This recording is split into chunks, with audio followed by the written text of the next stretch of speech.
Jadi sebelumnya kami menyampaikan bahwa dalam periode Januari sampai dengan Agustus 2023, Komnas HAM itu sudah mendapatkan aduan terkait dengan konflik agraria sebanyak 692 aduan. Jadi ini mendapatkan lonjakan yang cukup signifikan. Sebelumnya hanya 4 per hari dan ini sudah menjadi sangat banyak dengan berbagai macam kebijakan tentunya. Nah, secara kumulatif tentunya ini ada 1.532 aduan yang masuk ke Komnas HAM dan tentunya berdasarkan mandat Komnas HAM hal ini harus ditindaklanjuti bagaimana penanganannya. Melihat kepada situasi yang ada, kemudian Komnas HAM berdasarkan putusan sidang paripurna sudah membentuk tim untuk melakukan pengkajian penyelesaian konflik-konflik agraria.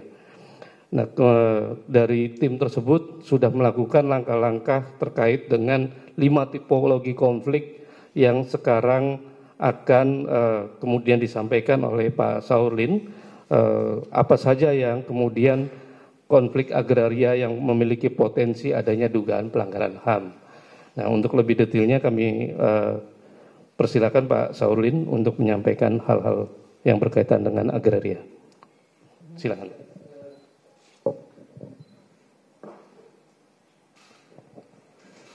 Ya, terima kasih Pak Gatot. Saya Saurlin Siagian, Komisioner Komnas HAM. Berhubung banyak teman saya sedang di lapangan saat ini, termasuk di Rempang ya, jadi kita sangat terbatas. Tapi saya sendiri bisa mewakili kawan-kawan ya. Selamat datang Bu Anis Hidayah. Kami sudah memulai, tapi untuk membuka saya kira Mbak Anis kami beri waktu. Ya, Mbak Anis. Baru mulai. Terima kasih Pak Saurlin. Ini sebenarnya Pak Saurlin yang tepat. Ini saya hanya datang memberikan dukungan saja sebagai bagian dari tim agraria.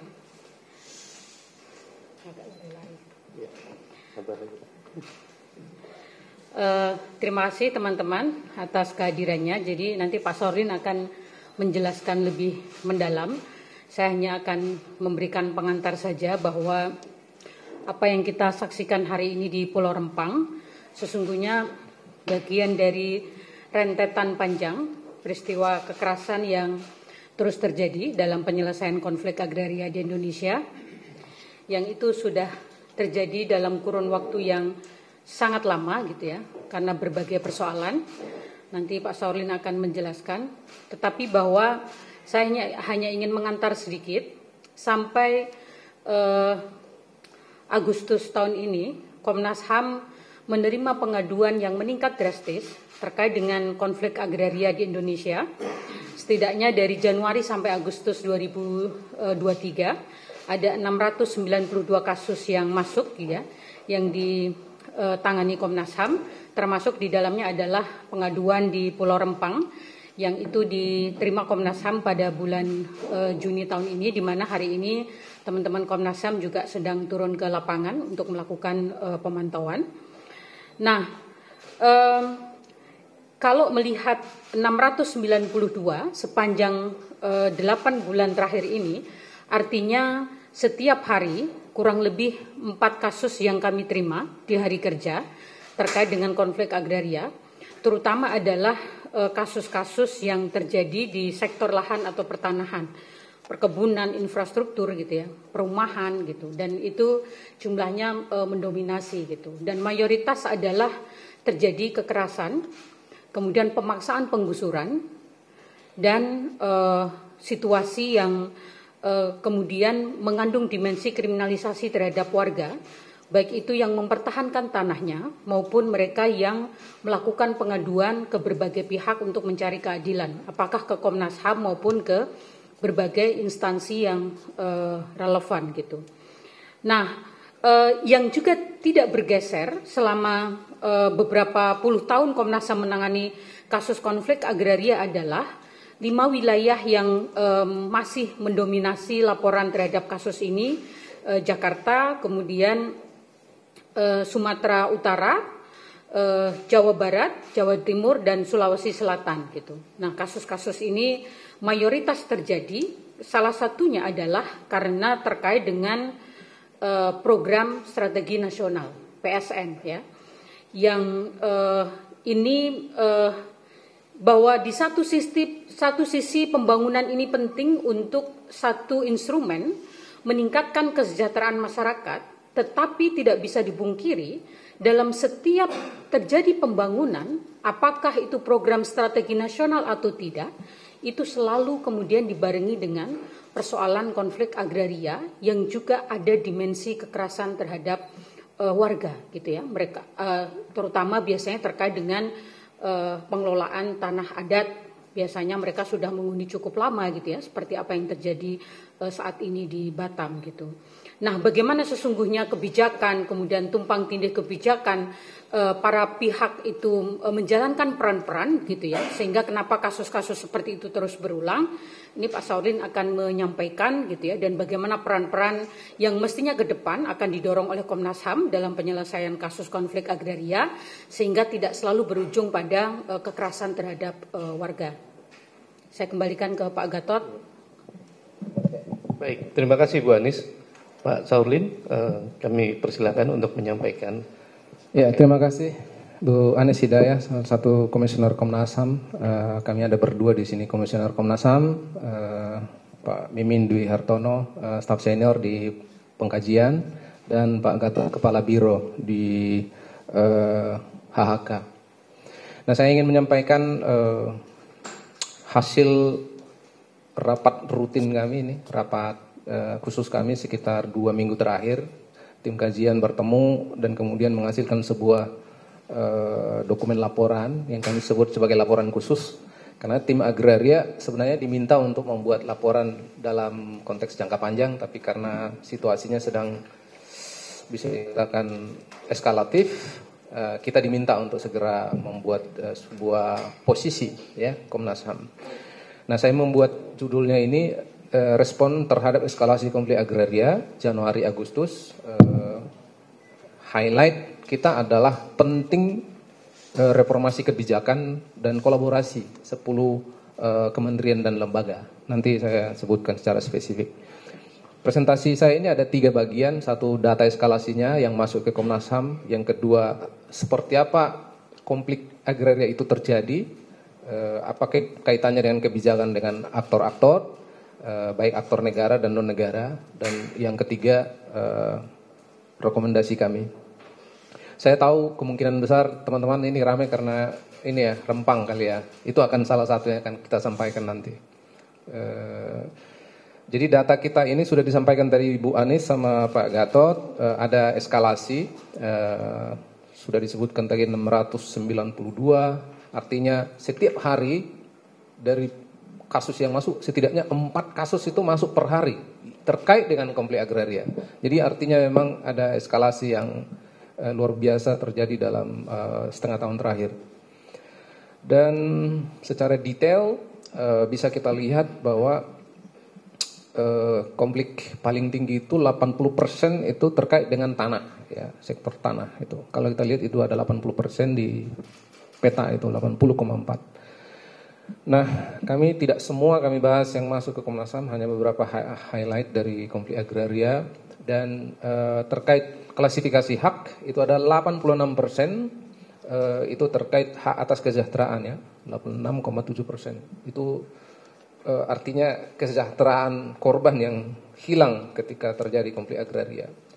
Dan dari segi pengadu kita lihat ada 3 yang besar, tapi yang paling besar adalah kelompok masyarakat. Jadi kelompok, bukan individu yang melapor ya. Dan kemudian tentu ada individu sekitar 32%, dan masyarakat adat juga masih highlight, nomor 3 terbesar ya, ada kurang lebih 10% itu dari aduan yang masuk. Artinya masyarakat juga sangat intens menjadi korban konflik agraria. Kalau dari pihak yang diadukan sepertinya ada perubahan sedikit Bapak Ibu. Korporasi menjadi nomor 1, biasanya polisi Bapak Ibu. Kalau kita lihat sekarang tuh polisi masuk ke urutan ke 1, 2, 3, 4, ke 5 ya, nomor 6,7%. Jadi yang pertama diadukan saat ini korporasi. Jadi korporasi itu entitas yang sangat penting dalam pelanggaran HAM. Nah, kami sengaja membuat analisis ini supaya nanti kelihatan sebenarnya kenapa konflik agraria terus terjadi dan sepertinya tidak ada obatnya ya sampai sekarang. Bukan hanya sekarang tapi itu belasan tahun yang lalu sampai sekarang. Dan analisisnya saya kira juga bukan hal yang baru buat kita ya, buat teman-teman media juga saya kira.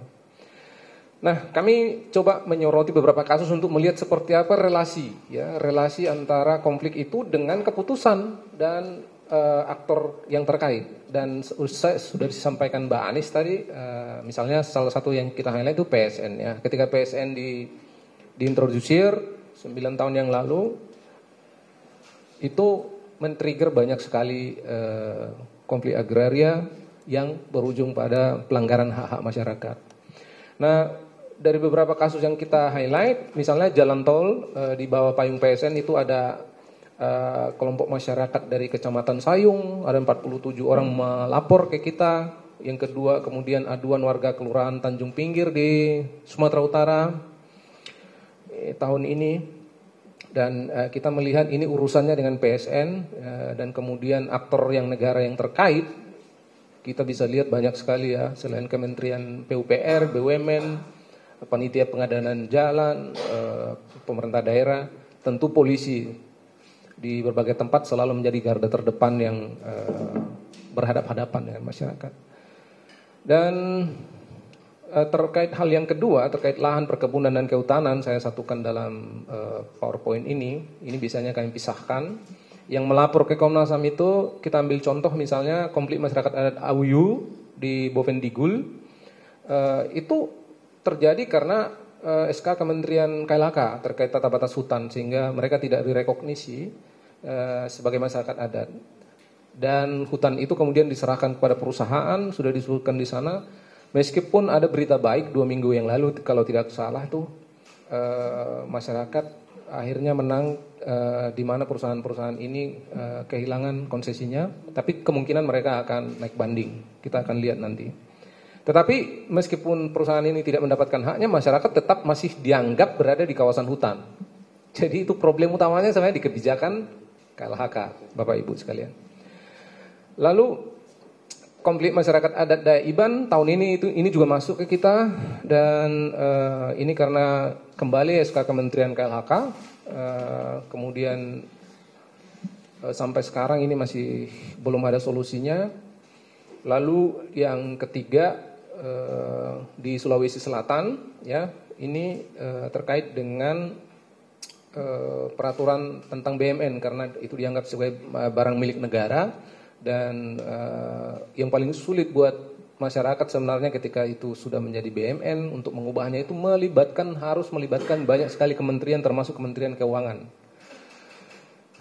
Yang keempat, konflik warga saintis. Ini sebuah tempat di Sumatera Utara dengan PT PEN 2. Nah, itu ada proyek pembangunan Deli Megapolitan. Deli Megapolitan bisa diimajinasikan seperti di Rempang ini ya, sedang ada sebuah proyek besar di sana. Dan ini karena dianggap tanah itu juga masih BMN, dan kemudian ada peraturan pemerintah tentang pengelolaan BMN nomor 28. Dan tentu keputusan ATR BPN terkait HGU juga problematik, sehingga kita menganggap aktor-aktor ini menjadi bagian penting. Jadi jangan dianggap aktor ini menjadi pelaku, tapi aktor yang juga bisa sebenarnya menyelesaikan gitu. Jadi kita menulis aktor-aktor itu dalam konteks bukan hanya negatif tapi juga dalam positif. Kalau mereka positif berarti menyelesaikan, kalau negatif berarti menjadi bagian dari yang menggusur masyarakat. Di sini juga ada pengembang Bapak Ibu, seperti Rempang di Deli Megapolitan itu ada juga pengembang besar yang berada di balik proses yang sedang terjadi di sana. Dan kemudian ada di Tapanuli, ini bukan hanya sekarang, udah sejak tahun 83, berarti udah 40 tahun nggak selesai-selesai. Ada yang selesai sebagian, tapi masih banyak Indonesia. Tahun ini bulan Juli yang lalu ada 12 komunitas melapor ke Komnas HAM ya, dan mereka menyampaikan bahwa SK KLHK terkait tata batas hutan masih belum direvisi, yang membuat posisi mereka menjadi termarginalkan, dan SK terkait konsesi perusahaan di sana itu. Kita berani menyebutkan ada perusahaan di situ karena saya kira semua pihak sudah tahu, dan Komnas HAM juga sudah pernah membuat rekomendasi terkait itu. Tapi mostly belum ada penyelesaian terhadap kasus-kasus yang ada. Sebagian kecil ada yang selesai. Air bangis, saya kira bulan lalu Bapak Ibu sangat akrab dengan ini. Ini juga masuk ke Komnas HAM, dan ini lagi-lagi terkait PSN Bapak Ibu, dan ada sebuah rencana PSN di sana untuk membangun industri refinery petrokimia,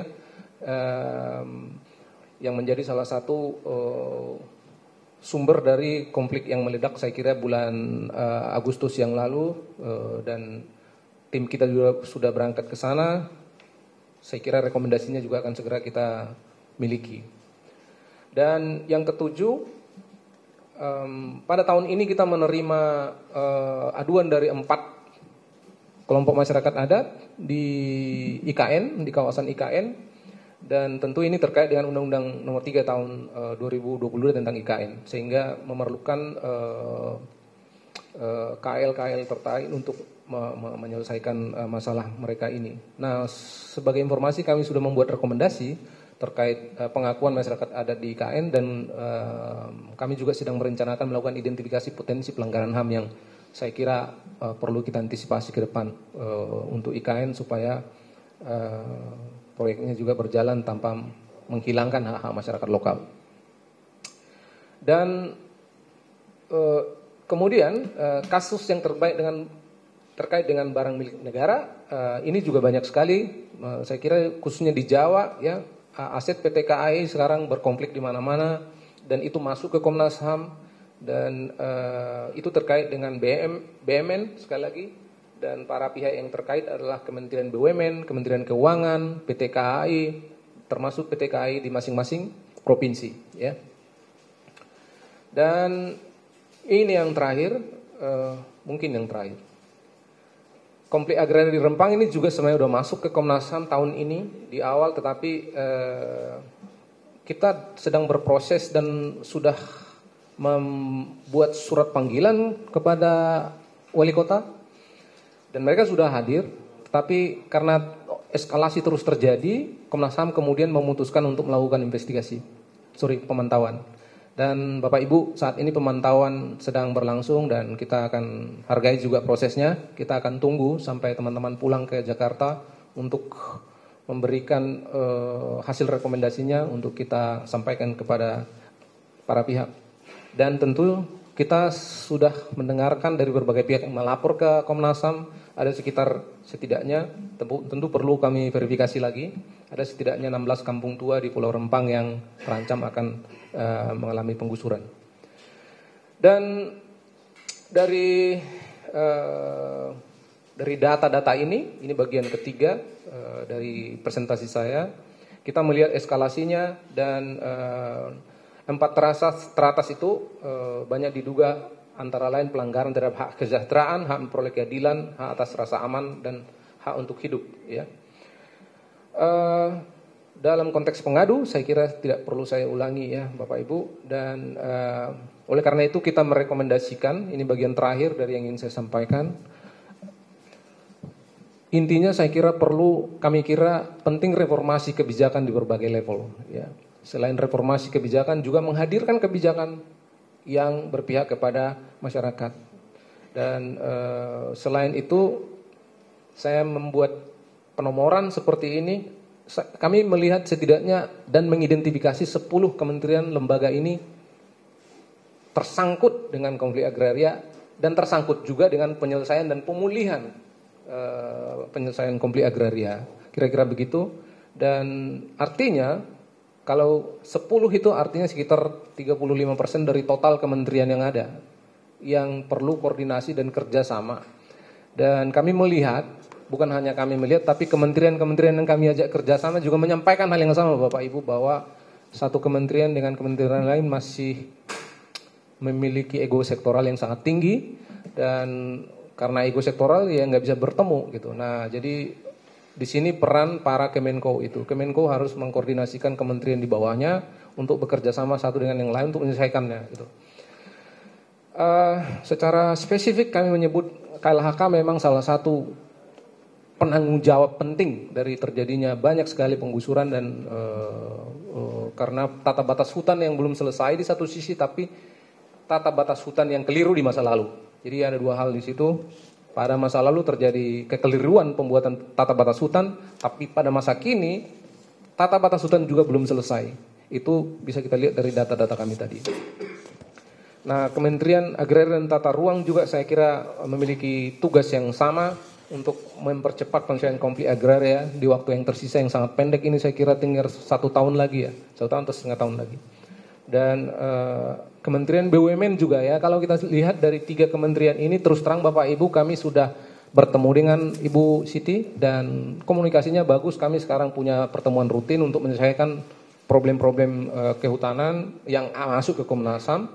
Dengan ATR BPN Bapak Ibu kita pernah bertemu dengan Pak Hadi tapi terputus karena pihak yang kita minta untuk menjadi LO belum berjalan sebagaimana kita inginkan. Dirjen konflik yang diminta oleh Pak Hadi saat itu belum bersedia bertemu kita. Saya kira di forum ini perlu juga saya sampaikan bahwa pertemuan itu sangat penting dalam konteks menchanneling kasus-kasus yang ada di Komnas HAM ke ATR BPN. Kalau tidak ini akan seperti bottlenecking terus-menerus gitu dan akan semakin menggunung di Komnas HAM. Oleh karena itu Kementerian ATR BPN sangat penting kolaborasi dengan Komnas HAM. Dan Kementerian BUMN sama, kita telah menyampaikan surat 6 bulan yang lalu, tidak peduli juga. Jadi ini penting ya, nggak apa-apa disampaikan ya bahwa kita menyurati tapi tidak direspon itu. Saya kira publik perlu tahu bahwa kita melakukannya gitu ya. Jadi kita ingin bertemu dan bukan karena kita kangen sama dia, tapi kita mau menyelesaikan banyak masalah yang terkait dengan BUMN. Saya kira Kementerian Keuangan kita udah bertemu dan ada saran menarik dari Kementerian Keuangan untuk kita kerjakan bersama-sama dan kami terbuka untuk tetap bekerja sama dengan Kementerian Keuangan dalam konteks ini dan berbagai hal terkait bagaimana mengarus utamakan hak asasi manusia dalam kerja-kerja lintas kementerian. Saya kira terakhir soal IKN juga sangat penting karena ini masa depan Indonesia. Kita setuju IKN tapi IKN yang harus mengakui juga masyarakat lokal dan IKN yang menghargai peradaban di mana IKN itu ada sehingga kita telah merekomendasikan pentingnya identifikasi dan pengakuan terhadap masyarakat lokal di IKN supaya apa? Hidup berdampingan saya kira baik daripada harus menggusur. Saya kira itu Bapak Ibu, kami tidak meng-highlight kasus khusus karena kami anggap ini suatu hal yang terjadi secara sistemik, secara nasional dan meliputi seluruh Indonesia. Terima kasih, saya kembalikan kepada moderator. Baik, terima kasih Pak Saulin atas apa yang disampaikan. Rekan-rekan media, barusan kita mendengar bersama bahwa terkait dengan konflik agraria yang terjadi di Indonesia untuk kurun waktu Januari sampai dengan Agustus dan apa-apa yang sudah kemudian dilakukan oleh Komnas HAM dalam mengantisipasi hal tersebut, termasuk penanganannya. Kami kasih kesempatan tentunya bagi teman-teman media yang untuk menanyakan beberapa hal tentunya terkait dengan apa yang tadi sudah disampaikan oleh Pak Saulin berkaitan dengan agraria. Ada tiga dulu ya, nanti kita lanjut. Mbaknya dulu yang pakai baju biru, silakan. Assalamualaikum warahmatullahi wabarakatuh. Selamat siang semua. Saya Denisa dari RRI KOID. Mau menanyakan, ini kan konflik agraria, Komnas HAM punya tim agraria. Kenapa Komnas HAM tidak dilibatkan sebelum kasus ini muncul gitu? Jadi konflik agraria itu kenapa kita hanya melihatnya sebagai kasus, bukan sebagai permasalahan yang bisa diatasi karena terkait PSN nih Pak. PSN ini harusnya kan udah menjadi agenda negara ya Pak. Apakah Komnas HAM ini tidak dilibatkan Pak saat ada pemilihan lahan, penunjukan lahan, ini melibatkan masyarakat seperti apa?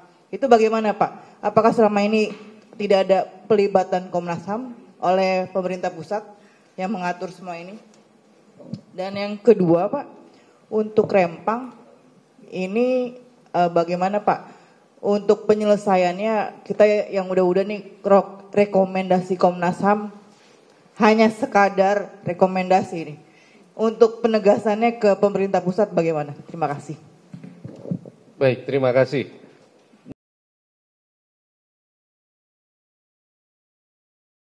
Yang kedua, Mbak yang di depan nih.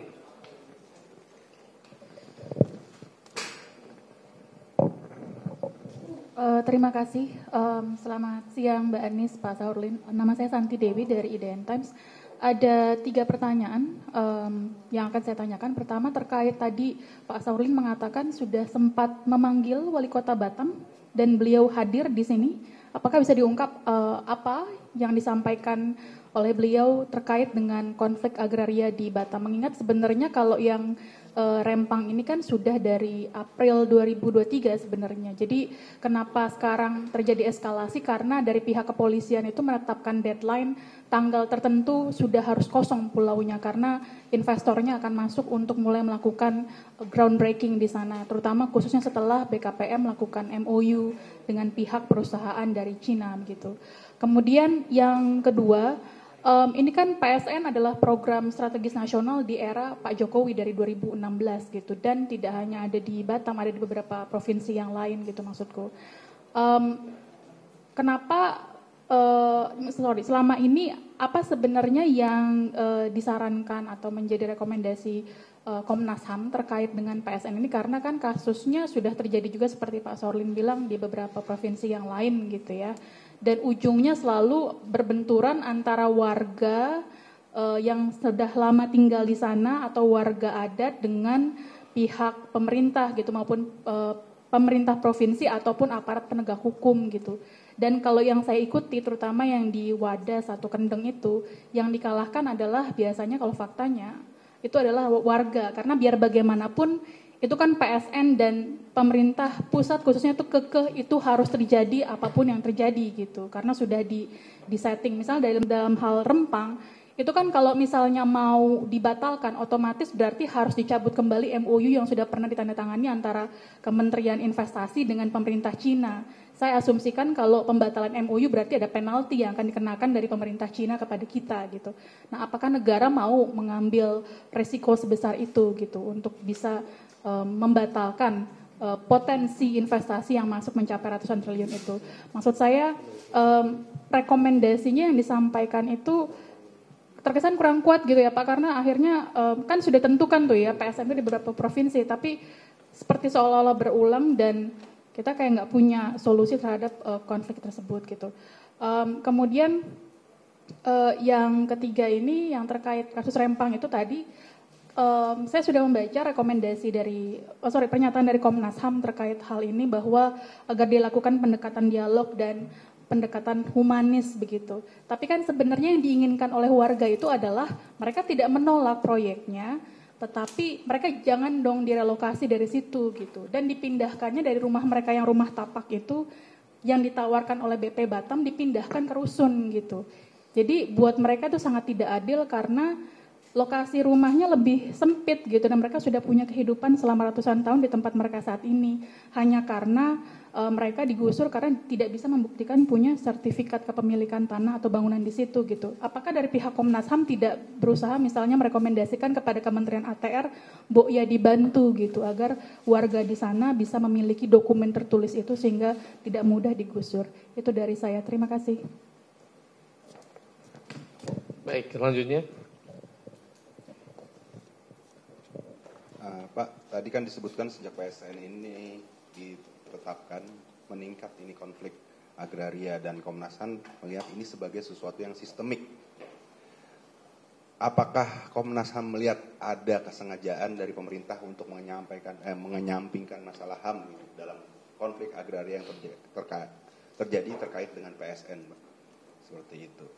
Dan mungkin pengulangan ini pelanggaran HAM apa saja nih yang di Rempang yang sudah terkonfirmasi terjadi oleh Komnas HAM.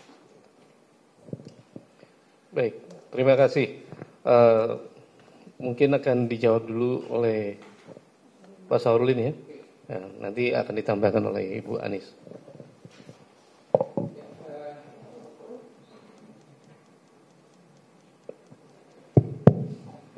Iya, terima kasih Bapak Ibu buat pertanyaannya. Mungkin saya secara umum menjawab semua pertanyaannya. Tahun 2019 dalam sebuah video Sekretariat Negara, Presiden menyampaikan kalau ada masyarakat di sebuah lokasi perizinan atau konsesi atau HGU, maka itu harus diidentifikasi dan diakui. Artinya harus ada kerelaan juga dari para pemilik konsesi atau pemilik izin untuk mengakuinya dan kemudian melegalisasinya. Kalau tidak, itu saya kira Presiden sangat keras berbicara. Kalau tidak, maka izinnya malah perlu dicabut itu. Izinnya dicabut atau HGU-nya dicabut atau konsesinya dicabut oleh pemerintah, karena itu otoritasnya di pemerintah. Nah, saya kira bottlenecking-nya adalah komunikasi ke level yang lebih rendah. Makanya kita bicara terkait ini sepertinya ada kemacetan arah pelaksanaan dari komitmen negara yang diwakili Presiden kepada para menterinya. Jadi 10 kementerian yang kita sebutkan itu saya kira di situ letak persoalannya. Nah, yang kedua, oleh karena itu dalam konteks itu penting sebuah kebijakan saya kira yang strategis di level di bawah Presiden untuk mengatur bagaimana 10 kementerian ini bisa menjalankan reforma agraria dengan baik. Nah, terkait sistemik, kesengajaan, sistemik dalam artian juga historik. Jadi peristiwa-peristiwa yang terjadi 10 tahun terakhir tidak terlepas dari apa yang terjadi 30 tahun terakhir gitu ya. Kalau kita lacak seluruh konflik agraria itu nggak jauh-jauh Bapak Ibu. Di tempat yang sama, di lokasi yang sama dengan orang-orang yang sama. Termasuk Rempang. Rempang itu sebelum PSN juga sudah berdinamika di sana dan kebetulan aja tidak mendapatkan perhatian besar. Dan seperti yang saya sampaikan di Sumatera Utara juga sudah sejak 20-30 tahun yang lalu gitu. Artinya ada memang problem di kebijakan negara yang perlu didorong untuk dihadirkan ya. Bisa juga undang-undang pertanahan yang belum kelar sampai sekarang atau undang-undang tentang masyarakat adat misalnya sampai sekarang. Jadi itu problemnya di kebijakan. Nah, soal sertifikat saya setuju bahwa memang cara memandang masyarakat itu jangan dilihat soal surat menyurat Bapak Ibu. Berapa persen manusia di Indonesia yang punya sertifikat, berapa persen manusia di Indonesia yang enggak memiliki sertifikat. Artinya apa? Lebih banyak masyarakat yang tidak memiliki sertifikat. Dan itu adalah semacam nilai-nilai masa lalu yang terus-menerus masih dipegang oleh masyarakat desa yang saling mengakui ya.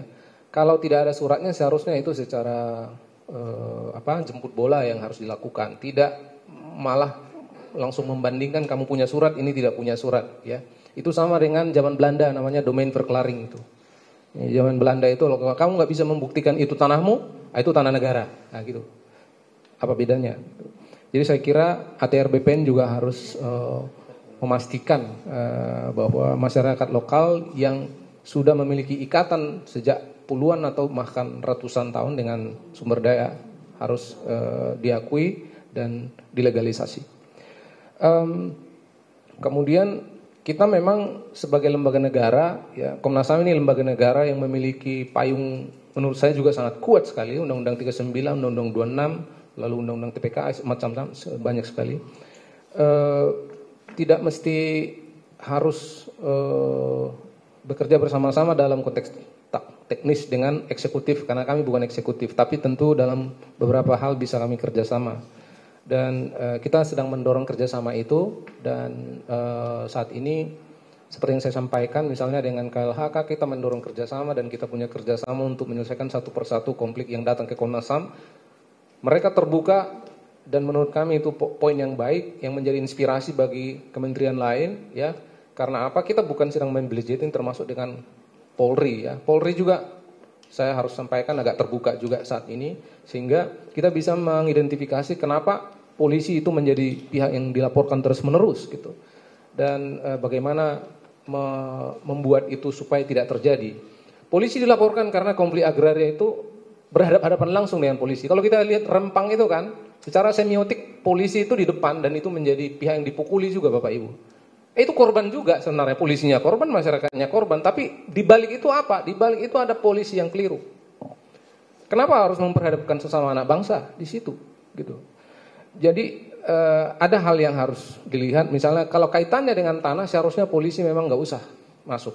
Itu urusannya perdata, bisa dibicarakan secara administratif. Karena itu administrasi, nggak ada kriminal itu. Orang kriminal nyuri ayam, oke, polisi aktif. Tapi orang memperhatikan tanahnya, polisi nggak perlu aktif. Gitu. Jadi nggak bawa senjata. Gitu.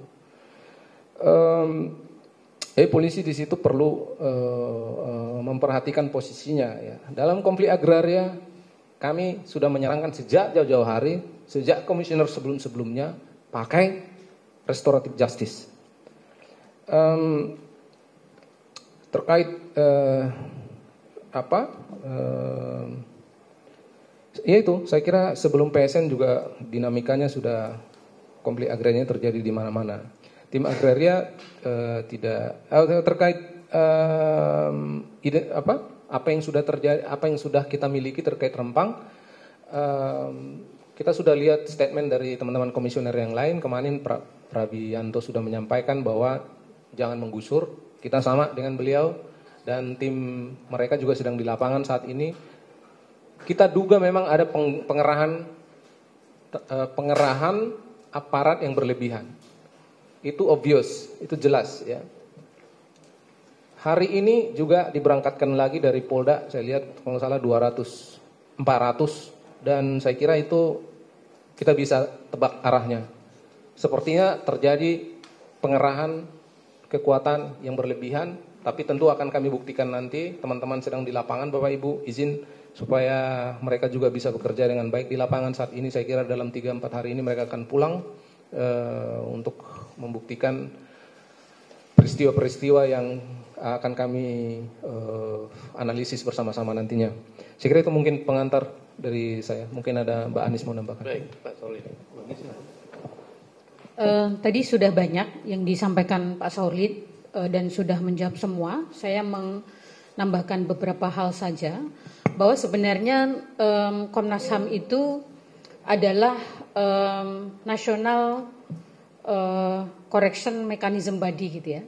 Jadi lembaga yang memang didesain gitu ya untuk mengkoreksi jika terjadi satu persoalan hak asasi manusia. Dilibatkan atau tidak di dalam PSN, itu Komnas HAM mestinya tetap melakukan pemantauan. Dan secara bisnis proses tentu tidak ada pelibatan Komnas HAM. Tetapi sebagai lembaga independen yang memantau pelaksanaan hak asasi manusia di Indonesia, Komnas HAM secara proaktif melakukan pemantauan terhadap setiap proses pembangunan yang terjadi di Indonesia untuk memastikan ada pelanggaran HAM atau tidak.